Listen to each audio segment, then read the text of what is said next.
Ele andava muito para encontrá-la, mas quando se viam, ficavam no mínimo a 5 metros de distância. Nem 1 centímetro a mais ou a menos. Exatos 5 metros. Sempre. Uma cerca os separava. Ela sorria de um lado, ele do outro. Ele deixava uma flor na cerca. Ela ia buscar. Ela deixava seu perfume na cerca.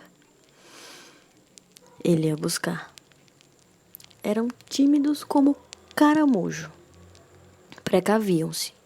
Se chegassem muito perto, Deus sabe o que aconteceria. Tinha alguma coisa no amor deles que não deveria acontecer. Mas aconteceu. Por meses, anos, eles e a cerca. Ele deixava um beijo na madeira do cercado. Ela colhia. Foram se estreitando, chocando sua intimidade.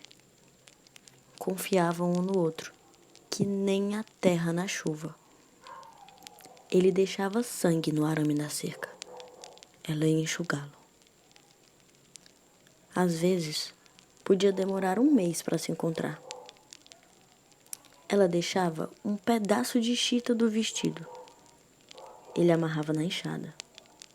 Era lavrador no nordeste do país, reino de areia e de sede. Era honesto, forte, de pele marcada. Não dá para saber a idade. Eram como rochas velhas secando na espera. Sua cultura era o sol. Sua família era o sol. Ele deixava cuia, ela colocava o cuscuz. Ele comia, sorrindo. Ele devolvia a cuia e ela ia buscar e descobriram um furo na cerca.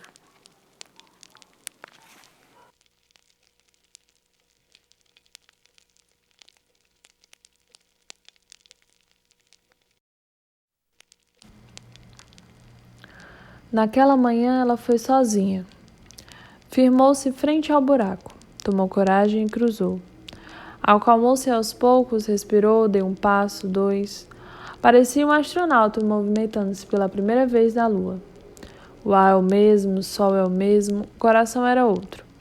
Uma criança brincando onde não devia. Trelosa, o que ela não sabia era que ele estava lá, olhando-a, boquiaberta, de trás do arbusto. Ela dançava, grunhia, sujava-se de terra. Ele sorria. Quando se perceberam, paralisaram.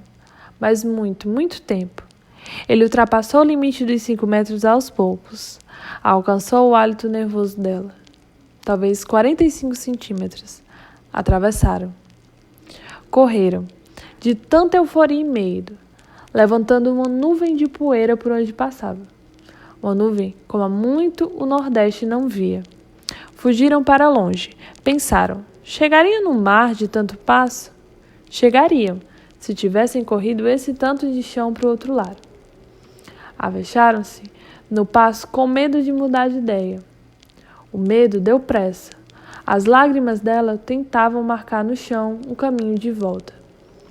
Num determinado ponto, deram-se as mãos e tranquilizaram-se. Perfuraram o Brasil mais fundo. Desmontaram nos pés no meio da seca. E pensaram que não devia existir um lugar mais árido do que aquele.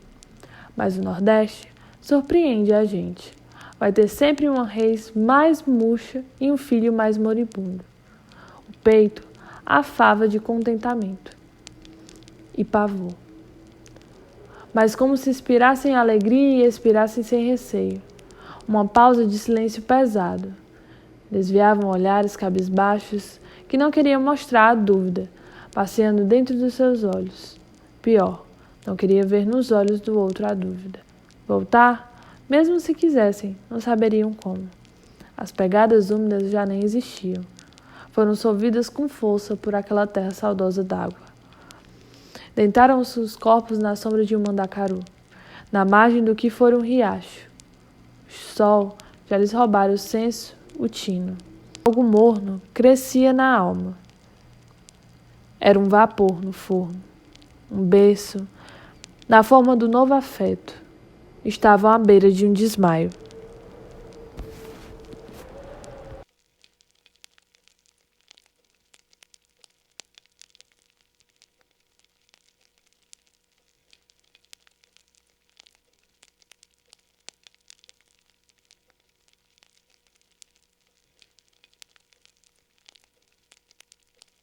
A razão já se afogava com o sol a pino quando uma mulher se desenhava ao longe, feito miragem. Veio lenta, feita a justiça. Aproximou-se. Falava com eles, mas eles não ouviam uma só palavra. Em lugar das palavras, só conseguiam escutar os sons das águas. Da sua boca tudo soava gotas de chuva, barreiros cheios, açude vazando, água da calha. Os sons dela eram todos molhados. Ela falava como um rio, aquosa. Foi essa mulher quem o salvou. Levou ao povoado e tratou de acomodá-los. Apearam neste arraial. Um pouco de jabá, sombra e água barrenta e recobraram o prumo. Lá eles plantaram a vida. Construíram um casebre. Cercaram com arame, mas para se prender por dentro. Não queriam conhecer os outros, antes de saberem de si. Até então, nada das coisas que se permitem marido e mulher. A carne é um compromisso mais definitivo. Passou esta cerca, o gado é marcado. E a noite chegou mais clara que o dia, e os olhos não se prendiam no abraço de jeito maneira, mas os dois foram se descobrindo aos poucos. Ela começou pelo seu rosto. Os cabelos dele, escuros, cabeleira cabocla de filho de índio brabo, farto e espesso. Devia de pesar na mão, devia de quebrar pente fraco. Ele fazia o percurso inverso, pôs o olho nos cambitos da moça. Umas canela fina, mas bronzeada, que lhe agradaram os sentidos. E assim se seguiu a malevolente investigação. Ela descendo os olhos, ele subindo a vista. Ela admirava era a dentição dele, perfeitinha. Os dentes que faltavam em cima, ele tinha embaixo, e vice-versa. De modo que, quando ele sorria, os dentes se encaixavam num sorriso de uma fileira só, mas sem buraco. Mas sorria bonito ele. Uma semana depois eles se tocaram. Antes disso, só as mãos no meio da correria. Ouvia-se uma pele rachando na outra, acostumando-se um ao outro, deixando o tempo passar. Um dia, ela se escondeu embaixo do lençol. Ele apagou o candeeiro. Por anos, este foi o sinal, o código. Sumir-se embaixo do lençol, cobrir a luz com o escuro. E ele apagou muito aquele pavio. Como marido e mulher, viveram por 22 anos, até hoje.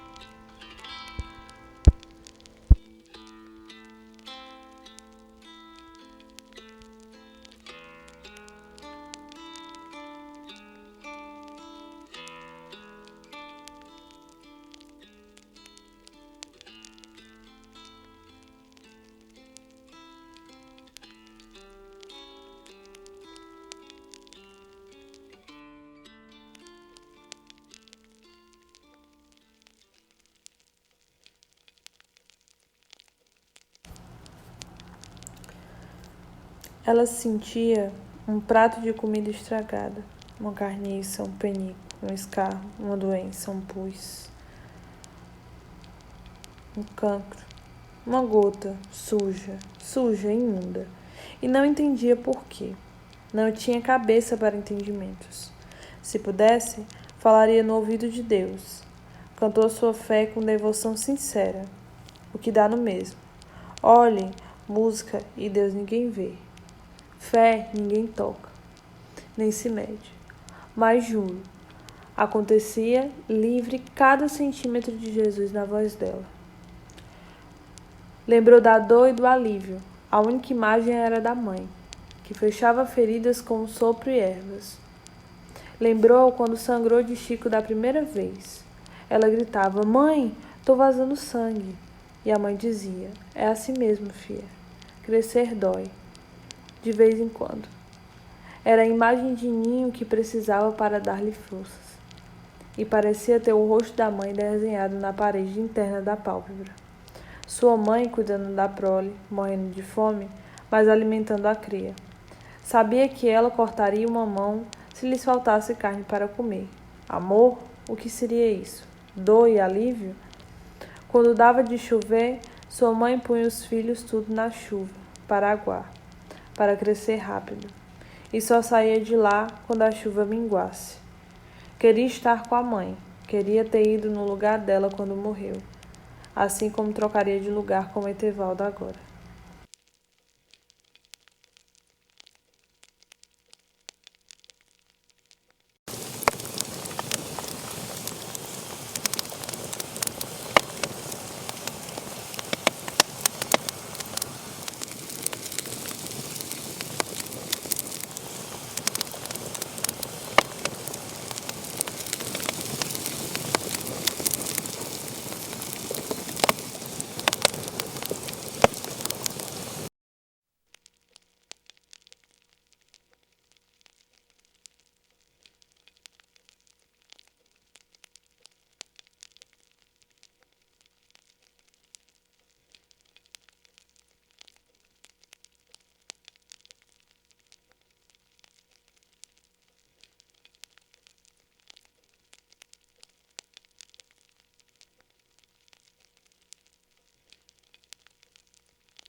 Foi só o delegado sair latindo pelo Caatinga e os gritos voltaram.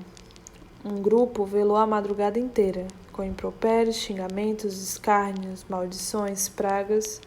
Criaram um ódio. Desenterraram a pior parte deles. Desenterraram as piores palavras da língua. Nem bem a madrugada se punha, trancaram as portas e janelas das casas delas. Envergonhavam-se delas. Queriam apagá-las de suas memórias.